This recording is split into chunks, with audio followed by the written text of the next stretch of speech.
Okay, while that's sitting, let's work on this. Right where this shiny spot is now. That's what happens when you touch without gloves, guys. Got gloves now. There is a very high spot. There's like a little high spot. I want to see if I can work it down a little bit with my hammers. Let's see what happens. I worked it down, and I'm coming across it with my block, my little door block.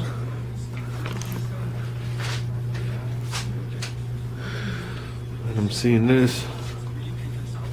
So considering it was a fraction of the size, I'm wondering if I got it. So I'm going to throw a little guide code on there and see. Okay, I don't feel it anymore, but I do feel kind of like a ridge right here. Because if you remember, we filled in 2 dimples here, and I must have worked the Bondo up. So instead of me just keep feathering this and going up the paper, I will put a very light skim. I gotta turn it off. Very light skim of glazing putty, and just fill in that tiny little area and work it back out. It'll just work out better in the long run. I could easily fill that with high build too, but as it shrinks, you might see that circle.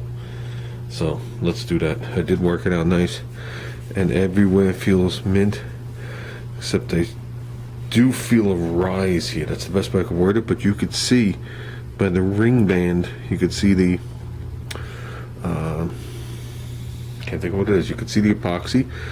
You could see to me what looks like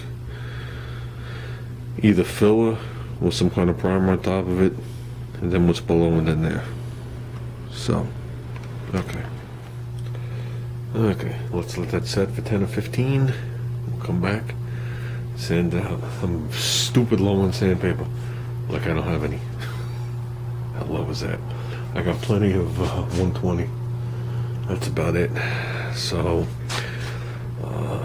we have to get sandpaper anyway to wet sand. But it'd be nice to get this thing done. Then we'll give this thing a whole scuffing. Something very mild to scuff it with.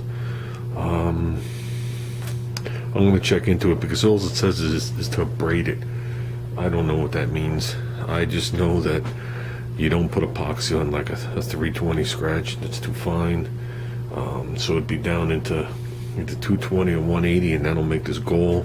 So I'm thinking red Scotch Brite pad with a heavy surface like this to do it, because it'd be nice if I can get this in epoxy either tonight or tomorrow morning, and then when I come out and I do the high build on that, I'll just high build this and we can move forward.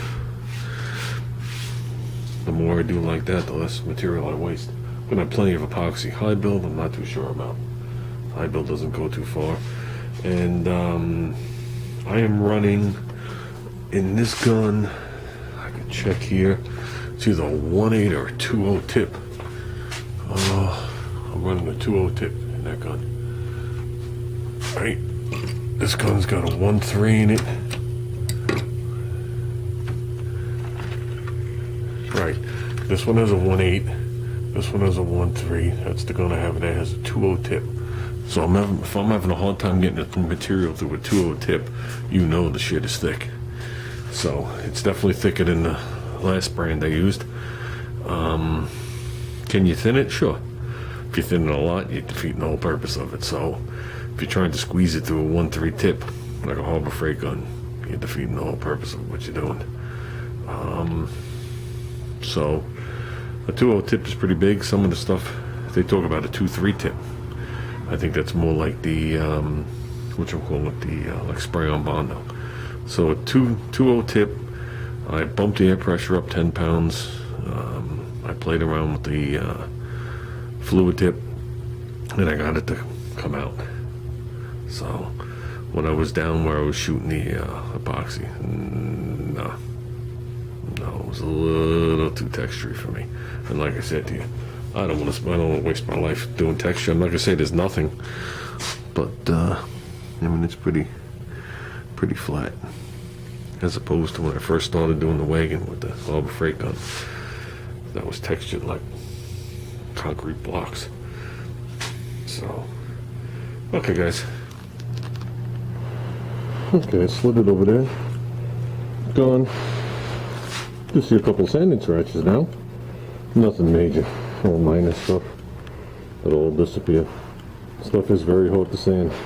Definitely hard to sand. But that's one thick coat. That's good.